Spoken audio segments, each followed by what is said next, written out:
얼마 전 세계에서 5번째로 긴 보령 해저터널이 개통했습니다. 보령 해저터널 개통으로 보령 대천항에서 원산도로 연결되고 원산 안면대교를 이용해 태안 안면도까지 이어져서 접근성이 좋아졌는데요. 해저터널 개통과 함께 교통 불편을 겪던 보령 원산도 주민들의 오랜 수건 사업도 해결이 됐다고 합니다. 어떤 내용인지 신국진 기자와 이야기 나눠보겠습니다. 자, 신 기자, 보령 해저터널 이야기부터 좀 할까요? 직접 다녀왔다고요?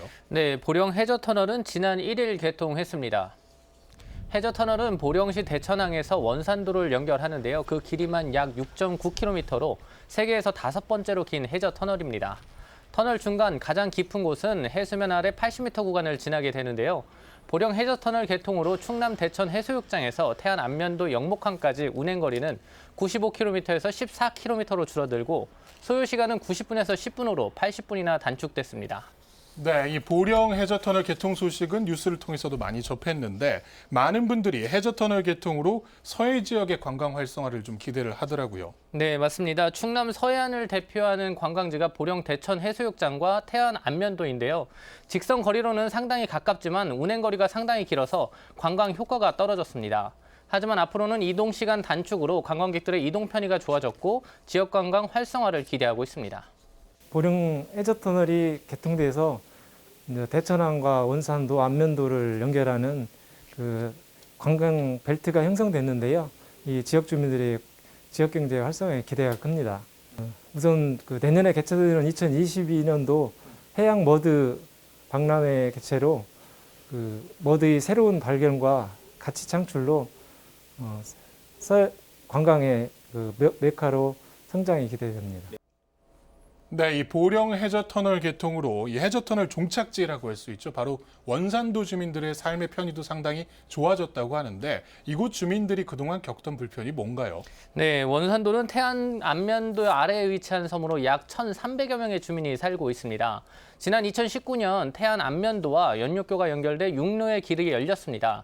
하지만 실질적으로 행정구역상 보령시인 원산도 주민은 보령시를 방문하려면 2시간 가까이 소요됐다고 합니다.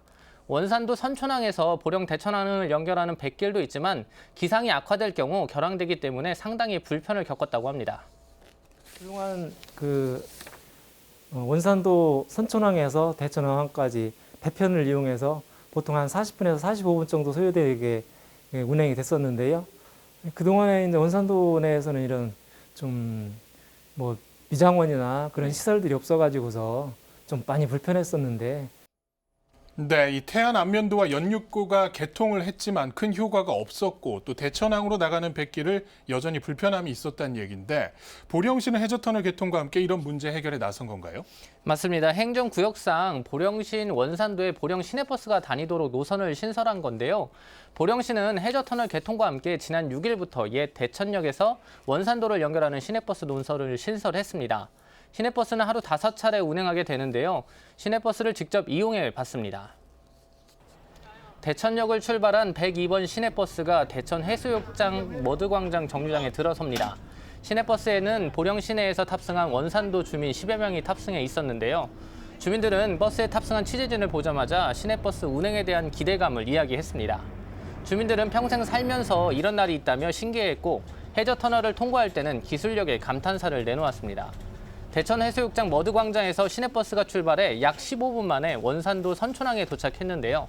평소 뱃길을 이용해도 40에서 50분 이상 소요된 부분이 상당히 단축된 겁니다. 아, 좋지요. 배 타고 다니다. 미용실 다닐 때 막 불편하지. 시간 배 안 나오면 저기 하고. 지금은 막 좋아. 저기 주의보나 이제 강풍 불고 하면은 이제 풍량주의보가 떨어지고는 이제 못 가는 거죠. 몇 평생에 지금 나이 70에 이렇게 이루어질 줄 누가 알았대요. 꿈 같지 지금도. 네, 이 주민분들 소감 들으니까 상당히 기쁨이 느껴지는데 시내버스 개통으로 관광객들 접근성도 상당히 좋아졌을 것 같습니다. 네, 원산도의 지리적인 특징을 보면 조금 더 이해하기 쉬운데요. 안면도와 원산도를 연결하는 연육교가 있다고 하더라도 안면도를 찾은 관광객이 원산도를 가기 위해서는 안면대교에서 약 40분 이상 소요됐습니다. 특히 안면도에 비해 접근성이 떨어지는 건 물론이고 안면도에 다양한 관광지가 있어 조금 소외가 됐었는데요. 보령 해저터널 개통으로 관광객의 접근성이 높아져 지역 경제 활성화를 기대하고 있었습니다. 해저터널이 개통돼서 이제 주민들이 그 교통이 편리해지고 네. 그런 관광객들이 많이 찾아오게 돼서 그 사실 지난주에 비해서도 이제 관광객이나 이용객들이 한 50% 정도 늘어났습니다. 그리고 원산도에 이제 앞으로도 계속적인 관광 인프라를 구축해서 그 많은 관광 소득과 이런 걸 기대하고 있습니다. 네, 이 전국에서도 해저터널을 운행하는 버스 노선은 이 보령시가 유일할 것 같은데 주민과 관광객의 발휘되는 만큼 안전운행에도 좀 신경을 써야 될 것 같습니다. 네, 보령시는 물론이고 시내버스를 운행하는 여객회사 역시 운행기사에게 수시로 안전교육을 진행해 해저터널 운행 시 더욱 안전하게 운행하겠다고 밝혔습니다. 안전운행에 대해서 수시로 지금 상시 교육을 계속 시행하고 있습니다. 그러면 지금 처음 연입계획 해저터널 개통되다 보니까 주말에는 차량이 폭주해 있어가지고 상당히 교통사고 위험성도 있고 그래서 저희들이 그 연입교를 해저터널 지나가지고 원산도로 진입 시에는 도로 노면이 아직 확장되지 않은 것에서 위험성이 많기 있어서 항상 안전운행을 지시를 하고 있고 또 승객들한테 좀 친절 이렇게 해야 이용도가 높아지고 할 수 있다. 그래서 수시적으로 우리가 그 교육을 시행하고 있습니다. 원산도는 아직 개발이 활성화되지 않은 서해의 대표적인 보물섬이라고 알려져 있는데요. 이번 시내버스 개통이 주민들에게 편리함을 넘어 원산도가 서해를 대표하는 대표 관광지로 발돋움할 수 있는 계기가 되기를 기대해 보겠습니다. 신 기자 수고했습니다.